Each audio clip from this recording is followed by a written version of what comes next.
So hi everyone and welcome to the channel and the flight briefing room, and we're back with another interview, and this is with the theme of electronic conspicuity. I got it right this time, Tristan. I got it right this time. And this video is linking with another application that hopefully should help all flyers who want to be seen in the air. It's all about flight safety, and that's why the product is called SAFESKY. For me, I feel very honoured to be able to interview Tristan today. He is the CEO of SAFESKY, and I've got a load of questions for you, Tristan. So buckle up. But before we get to that, I'm going to roll a little bit of a video that promotes their product and gives a little bit of explanation of all the users, from paramotors, ultralights, or in the UK microlights, through to light aircraft, balloons. Have a look at the video, and then we'll jump straight back into the interview.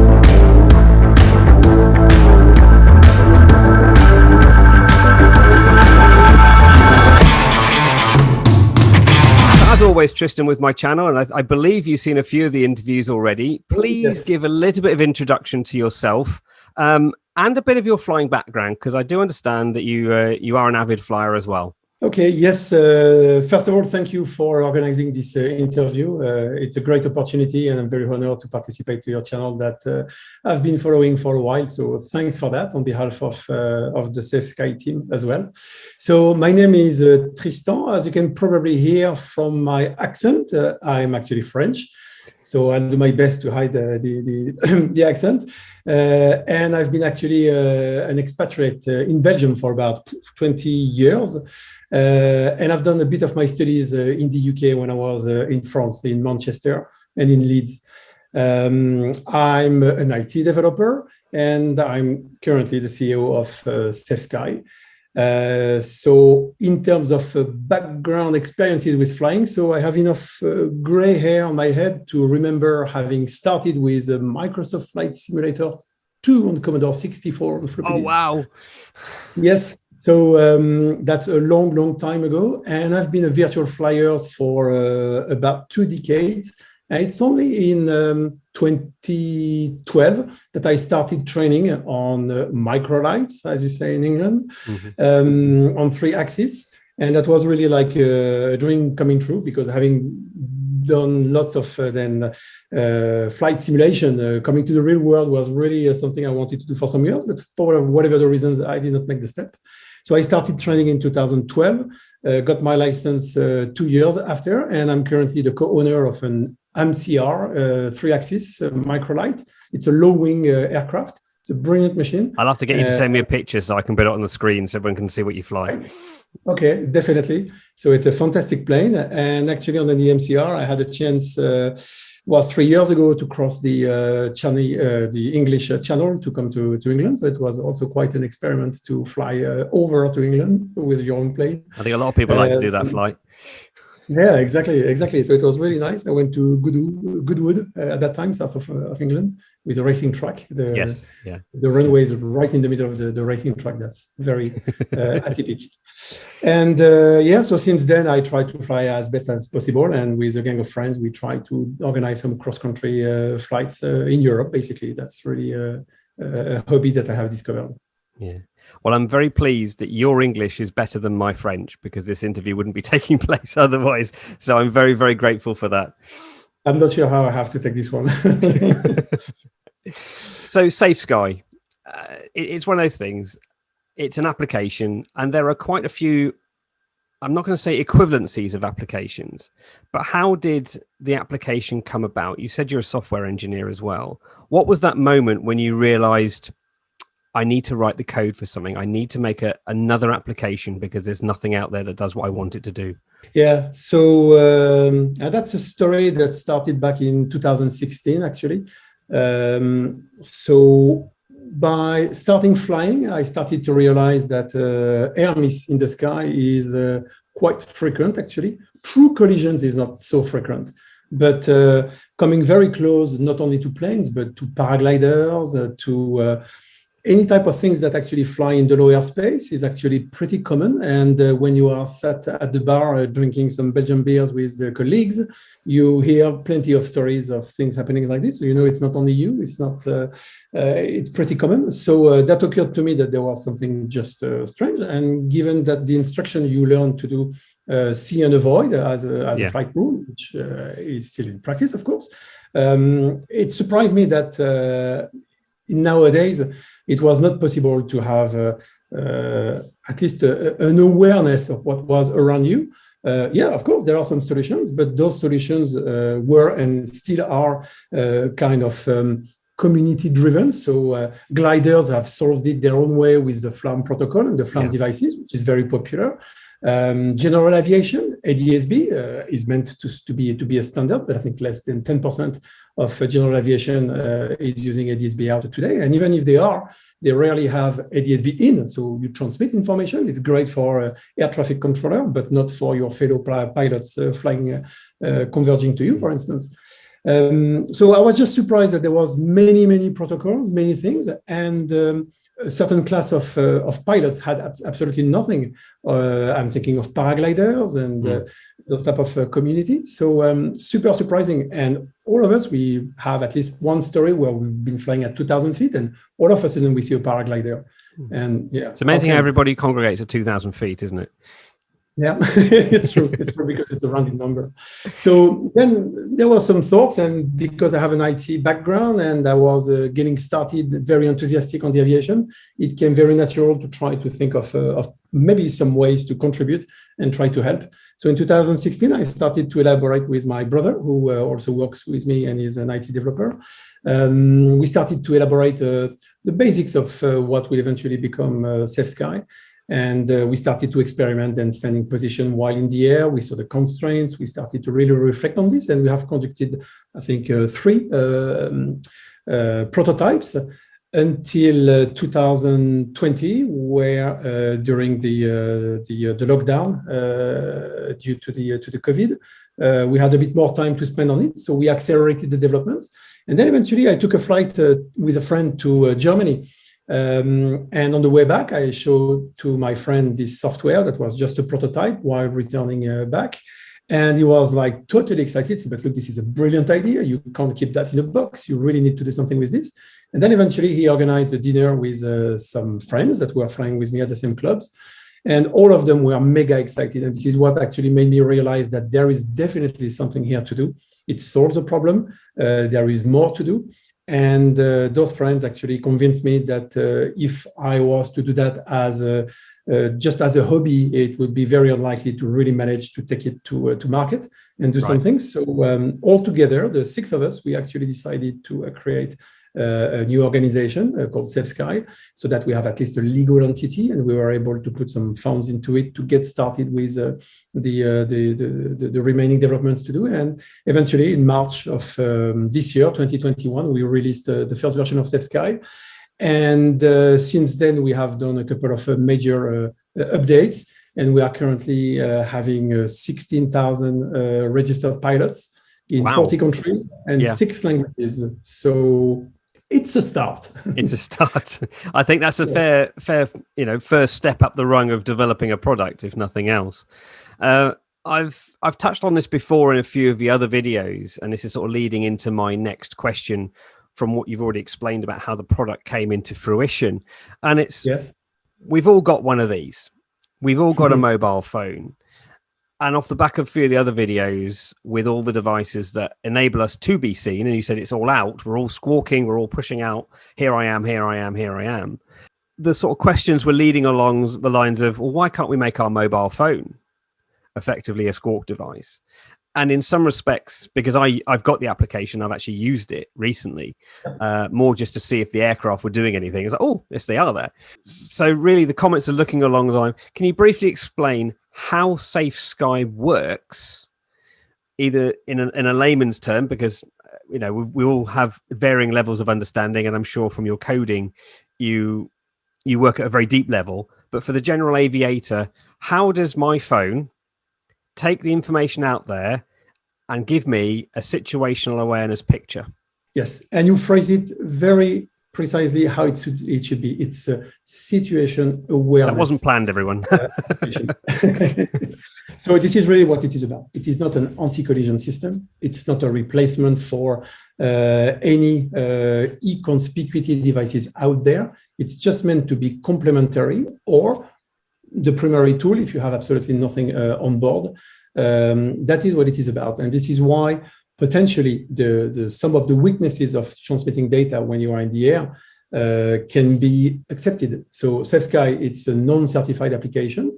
It will probably never be certified due to many reasons. But to answer your question more precisely, it's true that when we were thinking originally of having some systems to be able to broadcast your position and see others, it's very natural to think about the phone, and we are doing it with the car. We have Waze, we have plenty of applications out there that does exactly the same thing. So why can't it be made in the air? And the good thing is that actually all pilots, regardless of the class of aircraft you're flying, paramotors or gliders or planes or whatsoever, you have a mobile phone with you at all time anyway. You already carry it with you. It's already at your disposal. It's already probably charged, or you can charge it on board and everything. So this wonder piece of technology happens to have a GPS. It has a compass. It has an accelerometer. Sometimes it has a barometer, and it has a way to transmit data through GSM network. So on the paper, there's everything to seduce and be able to scope your position. But then comes the internet in the air. And if you listen to people, and they are right, in most cases, if you fly, say, at 2,000 feet, to give a rounded number again, it's very unlikely you will, in most cases, be able to fetch a web page or access your email. The reason is very simple. It's that the protocols that are in use, they are protocols that are made to guarantee the exchange of the data. It's going to be based on HTTP or HTTPS. So you have a layer of encryption. There is an exchange of data. Every time you fetch a page, you ask for some packets to be transmitted back to you. That comes with some handshake. There is a dialogue between the mobile phone and the servers. If some packets are missing, the mobile will ask for the missing packets, and they will be resent again until all the packets are properly assembled on the mobile device. So there's a whole dialogue, there's a whole dance around exchanging data so that you have a guarantee they get transmitted to you. SAFESKY doesn't work that way at all. SAFESKY is based. So I was just trying to explain how the internet works, but SAFESKY works with some different type of protocols. It's using a protocol called UDP, and there is absolutely no exchange of data. So we have elaborated a protocol that we call ADSBI, I for internet, broadcast by internet, and it's totally compatible with the ADSB payload of messages, but it's based on this UDP protocol, and the average payload is going to be about 50 bytes. So it's extremely, extremely lightweight. And there is no exchange of information. It is very small, yeah. There is a reason for that, indeed. And there's no exchange, no handshake, no dance around. So it's like really, as you said, squawking out your position using this protocol. And eventually it will reach one of our servers and be relayed on the internet and do something. And the other traffic will also be transmitted using a similar protocol. And that way, when you remove all those extra checks that are done using the normal internet and the normal protocols, then you can really end up with something that is extremely light and that happens to work very, very well. This is not something we have actually invented. Typical track and trace devices that you put in trucks to do then to follow up your parcel delivery and all those things. They are following exactly the same type of technology. So it's just an extension of that makes it possible. And in practice, well, we have during from October last year to March until we released the application. So for about 6 months, we have conducted about 20,000 hours of beta testing in the air with 160 beta users. We've done it in 4 countries, and we have managed then to fine-tune this protocol. And for every flight that is made, we score the flight. And when I say we score the flight, we put a number from 0 to 100%, where we actually measure how much position were captured by the phone that were successfully received by the server. And with that score, we can then qualify how good was the tracking of the plane when in the air. And on average, we get, so I was about to say Western Europe, but I should limit it to France, Belgium, Spain, but including the UK, since we released the application in the UK, we get an average score about 90%, up to 5,000 feet. So in other words, up to 5,000 feet, on average, 90% of the packets will be successfully transferred and received from and to your mobile device. So that makes it possible. That's a pretty significant high figure of receiving, isn't it? It's not bad at all. And we always consider that anything that is above 5,000 feet, it's a kind of a bonus. If it works, that's good. But we prefer to communicate on the fact that SAFESKY is meant to work for the low airspace, anything from 0 to 5,000 feet. This is actually where you get the most congested airspace, where you just see everything flying. And when you are above, as you were saying that's exactly what I was thinking. You're almost got this radius of inversely proportionate rule. Everything's condensed down here, and the higher up and you get, the less likelihood of that intercept. Exactly. And golf classes and lots of those airspaces are most of the time in that area. And it's very likely that above 5,000 feet, you will probably be under a controlled airspace. So the problematic becomes very different. So here we just want to focus on the low airspace. SAFESKY has no more ambition than that, to really give you a situation awareness for that space. And of course, there will be moments where there will be a true white zone. You will have no internet access, then you won't receive any traffic and you won't be able to transmit your position. But again, the philosophy of SAFESKY, it's to be a free app that gives you as best as it can, given the current situation. And even if we were to have a lower number, say even 80% or 70% of the traffic that could be successfully transmitted and received, that's already superb compared to having 0 if you don't have SAFESKY, for instance. I'm going to ask an additional question under this one, and it's a question I know a lot of people have asked me in the past. What is the latency in terms of speed? I appreciate it's either 3G, 4G, or 5G if you've got availability, but what is the natural latency of the system? Because there's no point in having a 4 or 5 or 6 second delay when actually 6 seconds of an aircraft doing 140 knots is far too tight to actually have it register and then you do anything about it. Yeah, the latency is extremely low. And before I give you some figures, first of all, in a situation awareness problematic, you're not necessarily interested in knowing 5 seconds before there could be a collision that a traffic is converging to you. You should be able to know 1 minute ahead or 2 minutes before, so that you have this awareness and you are able to maneuver and do those type of things, of course, far before.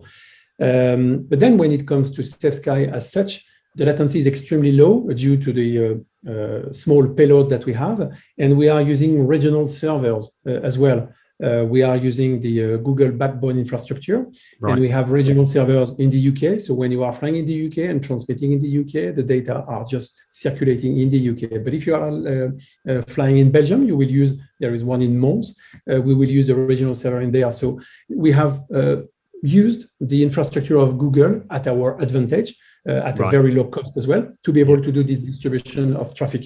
And if you come to fly to the US when SAFESKY will be there, you will be using server in there. So then in practice, you can expect a latency anything between 1 to 2 seconds maximum.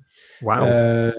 For the SAFESKY traffic, because it's extremely lightweight, our servers have the right dimension, and the exchange of traffic is also very small, so there are no reasons for being without going down the geek path of data packets and sort of 150 or 1500 character sort of packets going through. The data load is so light, as you said, it just means that information can flow quickly and easily. Exactly. And also on top of that, there is a bit of magic in SAFESKY to be able to actually to accommodate if you were to miss some of the packets. So for instance, we are using extrapolation on the application. So imagine that for 20 seconds, you just receive 2 packets. Then from the previous one, we know your velocity, we know your speed, we know your directions. So we will then extrapolate the traffic on the UI and put an uncertainty circle around your position to say, look, we've not had some positions for a period. So given the last information we had, this is where we expect you to be. But the circle around gives you then a radius of eventually, if you had done a U-turn, all of a sudden, you would still be around that thing. And for situation awareness, this is what you are after, to know that not necessarily precisely the plane is in that spot, but it's somewhere in there. And this is where I should stop using SAFESKY and watch out and work outside and not on the screen. You're basically putting a protocol, a safe, let's be safer than not. Exactly. That's the only ambition of SAFESKY. It's to try to help in doing its best with what we can accommodate with today. Yeah. And last but not least, I think the foundation design of SAFESKY is definitely future-proof in the sense that the internet connectivity as it is today is just going to improve. It's not that tomorrow the internet will degrade over time. It's just going to get better. And today we are thinking of the internet from cell towers that are on the ground. 5G is adding more towers, but probably will not necessarily help with the speed, but still it's better coverage. But I take the bet that in 5 years by now, maybe even before, we will see other type of internet connectivity available in the air. And it's probably going to come from the sky. I'm thinking of Starlink from Elon Musk. I'm thinking of Google, who is launching balloons. I like Starlink. I'm using it now. Yeah, okay, excellent. But then the other day to convince you. And the next generation of Starlink will be then mobile devices. You won't need the satellite dish to actually connect. It's going to be portable devices. So I take the challenge that in 5 years by now, you'll be watching a Netflix video in 4K while in the air at 5,000 feet. So then, no, I don't have a crystal ball, but I really believe that internet connectivity can just get better. So that means that by design, this is solid foundations to invest on. There are, as you know from other interviews, that there are other electronic conspicuity products on the market, yes, such as Flam, Sky Echo, Pilot Aware. Does SAFESKY provide some, I suppose the key word is interconnectivity with these devices? Yes, and that's a very, very good point, because if SAFESKY was just yet another protocol when we are complaining that there are already too many protocols, what would be really the added value of it? So indeed, SAFESKY is compatible with many other protocols. And I really insist on the fact that it's compatible, and it should never be seen as a replacement for any of the certified or other non-certified e-conspicuity devices. That's not the purpose at all. It's just complementary. Mm. So currently, we are in partnership with different organizations. To name a few, we have Open Glider Network. We also have Open Sky Network, and we have a few others, and we are working on other partnership. And those organizations, they are busy organizing and maintaining ground stations, most of the time hosted by individual people at home or in flying clubs. And those ground stations, they are based on very cheap technology, most of the time a Raspberry Pi and some TNT antenna. So it costs about 100 euros to set up your own receiver. Yeah. Those receivers are then listening to the traffic of the radio waves, ADSB, Flam, and others. And they are redirecting all the traffic to the servers of those organizations. And those organizations, with the partnership that we have, are providing us access to those data. So we are reading the data from our partners, and we are reinjecting all the traffic into the SAFESKY network community, which means that as a pilot, I have a view of all the possible traffic while in the air. So you will see ADS-B traffic, you will see FLARM, you will see FANET, which is a popular device for parameters in certain countries. I use FANET. Yeah, okay. Wow. You will see Garmin InReach handheld device as well. And in the UK, you're going to see the very popular and very good protocol Pilot Aware. So we are also aggregating the data from Pilot Aware, and the traffic gets also re-injected into SAFESKY. So I think we are covering today about 13 different protocols, which is already a lot, and that's the paradox. So that means in SAFESKY, we try to give you the best visibility as possible with the existing traffic while in the air. So you will see both SAFESKY users, and you will see other people not using SAFESKY too. I recall from one of our previous conversations before this interview, and we were talking about the integration, which you've just said that the other products have that interconnectivity. But are you looking at also products such as SKYDEMON? And the reason I mention that is a lot of people use the SKYDEMON compass rose of this is where your danger is coming from. And clearly the SAFESKY app has that compass rose. Are you looking to integrate the SAFESKY into something like SKYDEMON application? Yes. SKYDEMON in particular, it's a great software. I really love it, and I'm using it in flight. So since the launch of SAFESKY, it's been the #1 request from all the pilot users. When do you integrate into my navigation software? Reasons being said, it's that I don't really want to have two screens at the same time. I don't want, I want an easy setup. So even if we are proposing some different operation mode, for example, you can use a split screen with SAFESKY on 1/3 of the screen and SKYDEMON on the 2/3. So still people are asking to see the traffic directly in their favorite navigation software. So the good news is that last week we have released a major update of SAFESKY version 1.1.0. And this one actually includes compatibility with SKYDEMON, FOREFLIGHT, SDVFR, and probably most of the other navigation software that happens to be compatible with GDL90 protocol. That's a significant number of applications that are now using it or able to integrate with it. Yeah, I think it's probably the #1 protocol. So that means while you are in flight, you have now the choice to use SAFESKY in split mode, as mentioned, 1/3, 2/3, and then you can have the radar view to provide you alerts, so in your vicinity. But then while you are in your navigation software in SKYDEMON, you can view all the traffic in your surrounding area while you are navigating. So it's giving you a good overview. So danger in the vicinity is one thing. The overview is also bringing some additional things. Or you could have SKYDEMON in full screen and SAFESKY running in the background and feeding then SKYDEMON and the other software as well. And those softwares, including SKYDEMON, they have already made it compatible with GDL90 devices to provide not only situation awareness, but also a traffic alerts. So if you have a traffic converging, you will get a pop-up. There is also a small radar at the bottom right popping up. So all those things are actually working. And you can have then the best of both worlds by having SAFESKY even running in the background. That's an operation mode that you can do.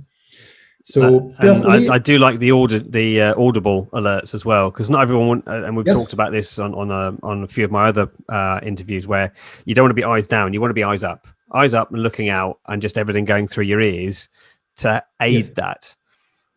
So I think this is also a point here that I think is worth mentioning. We really tried to design the user interface of SAFESKY as something that was actually not necessarily addressed before. If you take typical TCAS screens, they tend to be then to be a couple of circles, and you see at all time traffic. So you still need to spend a lot of time watching on the screen of the TCAS to make an opinion. Is it a converging traffic? Is it far? Is it not far? Do I need to? So here we took a very different approach. SAFESKY is designed that by default, you have a radar mode with a dark background or a white background, depending on the lighting of your plane. And it's meant not to be looked at. It's not yet another screen you have to watch while in flight. It's just sitting there, waiting. And if there is no danger and you are in radar mode, then there is nothing to see. So it's not going to draw your attention. It will just be sat there sleeping. You work outside, this is VFR rules, you fly. But if you have a traffic that represents a risk up to 1 minute, then the screen will start to flash to do a video inversion. It will turn black and white for 2 seconds. And it's enough to create a pollution in your peripheral vision. So that should be enough actually to glance on the screen, and then on the fly, on the spot, you will see then the traffic coming to you, represented with an icon. And at the bottom, you will see a 2-dimensional representation. And in a fraction of a second, you will know there is a traffic ahead of me, 3 o'clock, above me, converging to me. Then you forget about SAFESKY and you walk outside as you should do. And it's just a help to be able to anticipate. I think the video clip that you've given me for the introduction to this represents that very, very well. For those that haven't, if you've missed that bit of the video and scroll back, go right back to the beginning, and then take this timestamp and come back again. So I think that's very, very useful. But I'm going to use your own segue here. You've talked about the application and what it can do. You've actually put a few other niceties in there. You've actually generated an automated messaging facility, haven't you, as well? That you can actually, and this is linking with one of your points that you identified right at the beginning, in that it's a SAFESKY community. In that you can, all the flying friends that are using it, I've got a whole list on my phone already. The moment they launch, I'll get a notification that they've launched. I can message them with a one-hit button. It is creating a community, and the niceties that you've put in with that messaging facility. What was your reasoning behind that? Yes, I think that's the fun part of the application. So we're just playing. We just been a coder and going, I'm going to play now. Yeah. So So security is a very serious topic, but we wanted to try to add a little extra. And given that SAFESKY will be a success if we have a lot of people using it, of course, and that's the primary thing. So we need to do some extra to try to really glue people together. And we then created this idea of fellow pilots. So friends that you invite, just like you would do with a normal social network application. So invite your friends, and once you are friends, this is opening up an area of features that you can use. So you mentioned the intercom features. So this is a way to actually send messages to your friends. You don't have to type. It's just pre-formatted messages. So you need on the ground to prepare your list of messages on top of the existing built-in messages. But typical things, I remember flying with a friend to Calais, and eventually the weather was just not good. So he had to turn back. So he sent me a message, bad weather, turning back. So at least I had an information from just a pop-up message. So that's the typical use you can do. So it's that generating that situational awareness, isn't it? Yeah, it's part of it, definitely. So another example of usage, it's to find your friends while you're in the air. So I hear plenty of stories, and it's very rewarding to hear I've lost him. I can't see him anymore. Yeah, but you take off at a different time and you want to meet somewhere and you want to get together, so people can actually see each other's.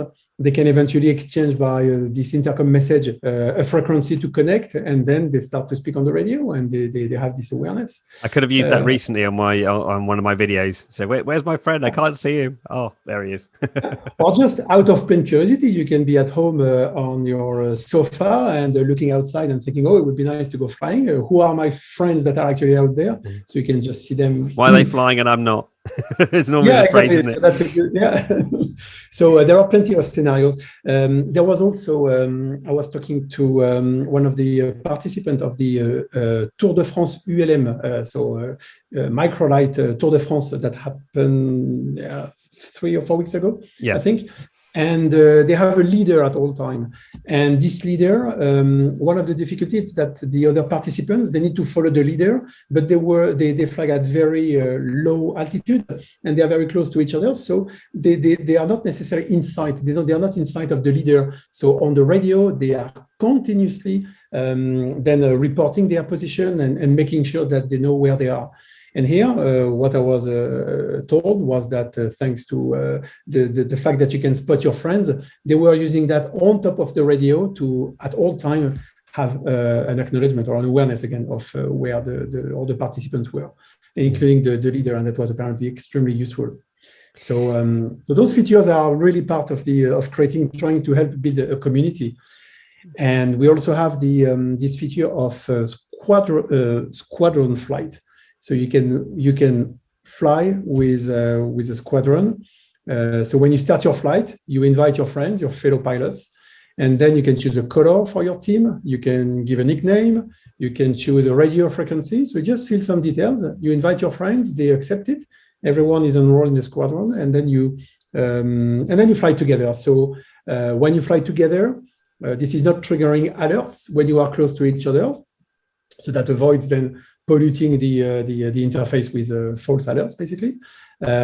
You have some intercom messages so that when you send one message, it gets broadcasted to all the members of your team at one time. So there's plenty of stuff like this. And this is probably the number one used feature when it comes to the community flying. People really... I like that. It's almost reducing the deconfliction. I know my friends are there, but I don't want it to be pulsed every 2 minutes to say there's an alert. Yeah, of course. Yeah, exactly. So because you're flying together, so there's no point necessarily getting triggered with those alerts. You touched on something very early in this previous question about security and privacy, and everybody's details are out there. Not everybody wants everybody to know where they are. Not everyone wants the transmissions. How does SAFESKY control that privacy of data at the end of the day? Because you might want some people to know about it, but not everybody. Yes, it's a very, very important question. It's probably actually the fundamental of SAFESKY. So from the DNA of SAFESKY, we have built what we call privacy by design.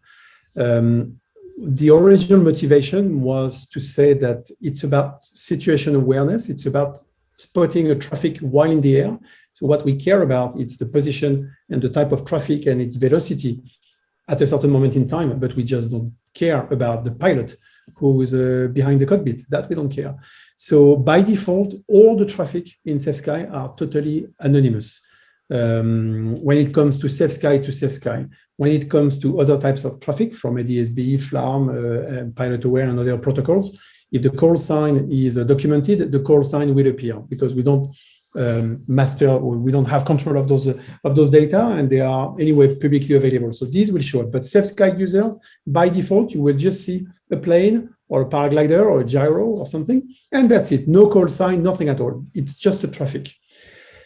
The only way to relieve the privacy settings is to add each other as friends. So if you invite me as a friend and I accept your invitation, then we will see each other's. We will see the call sign. We will see various details that you are happy to fill while creating your profile. That's the only condition to really see or identify someone when you are in the sky. I like that. And I'm sure the more users there are, the more people will go, okay, that's actually a reason for using it in that respect.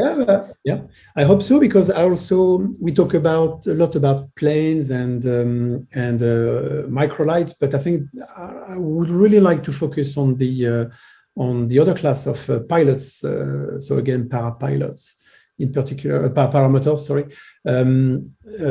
this class of pilots. So free flight, let's put it globally, and the term is probably very right.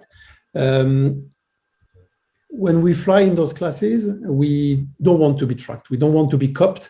It's free flight, and you just want to be able to actually do your flight, and you don't want necessarily to be tracked. I think that's really an important factor. Yeah. And in those circumstances, you are conscient that sharing your position and being seen by others matters, but you are guaranteed that no one will be able to spot who you are. That's very important. So I hope that would be a motivation for paramotors to just start SAFESKY, put it in your pocket. That's probably enough. You won't see the traffic. You can have it as a sound eventually, but you won't see it if you put it in your pocket. But at least you know you are seen by others, and that's already a great contribution and a great factor to security. Brilliant. So Again, we touched on this on our pre-chat, as it were. But looking at navigation, SKYDEMON is part of that. It's a flight planning tool. It's got the maps, it's the charts. Are you looking to have any form of navigation within the device, or is it purely situational for electronic conspicuity? It's very unlikely that we will touch navigation software or anything like this. I think if you want to be very good with something, you need to stick with that something. If you start to diverse too much, you're going to lose the essence of what you're supposed to do. So we come with a background of safety. We try to contribute and be innovative in that space. And this is what we are going to focus on for definitely a long period. And given also the market of navigation software, there are big boys out there, great software, SKYDEMON, FOREFLIGHT, they are fantastic software. Yeah. There is, They're globally renowned, really, aren't they, at the end of the day? Yeah. Yeah. I don't see the need for yet another one. But what is going to be very interesting in the months to come, it's how much can we continue to integrate into them so that it could be even more seamless to actually interact with them, so that we can have software doing something with its own specialty, but when combined together, that can just grow. They're complementary, aren't they? Yes, absolutely. Yeah. Cool. So this is pretty much the last question of the interview, and again, there's so many lovely geeky rabbit holes we could have gone down in this interview, and I think you've given those that follow the channel enough flavor of what SAFESKY is all about. For those that have got this far in the video, thank you very much. I'll leave details of SAFESKY in the description, but we'll come to the last question now, and that is, where do you see SAFESKY going in the future? Clearly in the last few days and weeks there's been significant changes, but where do you see the product going in 3 to 5 years time? So that's a very challenging question, because I think it's actually very broad when it comes to security. It's very likely that SAFESKY will stay in the non-certified space and will focus on recreational flight and try to really be an actor in that space. So in terms of features, we have a roadmap of many additional functionalities to add. So to name a few, we are going to add search and rescue functionality, so that in panic mode, you can at least transmit your last position and be able to eventually use that for recovery or rescue. I like that idea. We're going, yeah, that's like a spot device. Yeah. So it won't be a replacement, but it's yet a way to do this. We will add more connectivity to other devices, including smartwatch. So we are planning to be compatible with the Apple Watch and some Garmin and Samsung aviation watches, so that you have the traffic awareness directly available onto you. Oh, wow. In a different panel. Well, there's quite a few things out there. We also want to make SAFESKY compatible with the official e-conspicuity devices, SkyEcho, FlightAware, and the others, so that you will have the best of both worlds. So if you lose internet connectivity, you will then see the traffic from your SkyEcho, for instance, reported onto the device, and vice versa, eventually. So we have a long list of features that we're going to do. But that's technical things, and technical is easy to solve. The other topic, it's about the community that we try to build around the SAFESKY, and that's where is the biggest challenge, I think. It's really about explaining, educating, and trying to convince pilots that starting SAFESKY, it's just one click away, and that should be part of your checklist for your own safety and the safety of others. So SAFESKY is a free application. There are no reasons not to use it, given what it can bring to you. So we really need to convince people. And in that regards, we are working with clubs primarily and instructors. So we are trying to use these as a lift to be able to explain what is SAFESKY about and why we should be using it, and why is it good for training, why is it good for an instructor, why is it good for all the pilots. So this is really this space that we need to work on. It's more on the communication. So we are planning to be present in some shows in Europe and different things. So that's going to be quite a big topic about communication. Another path for SAFESKY, it's about ground station coverage. So not everyone will be using SAFESKY, unfortunately. So we need to continue to have better coverage for FLARM and FlightAware and ADSB. And for that, we need to be able to explain in a very simple terms how anyone for about €100, 100 pounds, can set up a ground station and contribute to the collection of the data.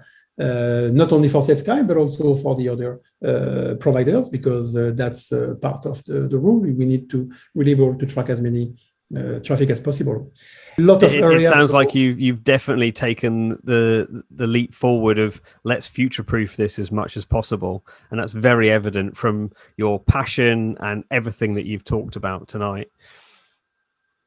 Thanks for that. It's I'm glad to hear that. Indeed, there are many aspects. So where will SAFESKY be in 5 years? It's very difficult to tell. But I think given the current state of where safety is like see and avoid in 2021 is not enough. It should be see, be seen, and avoid.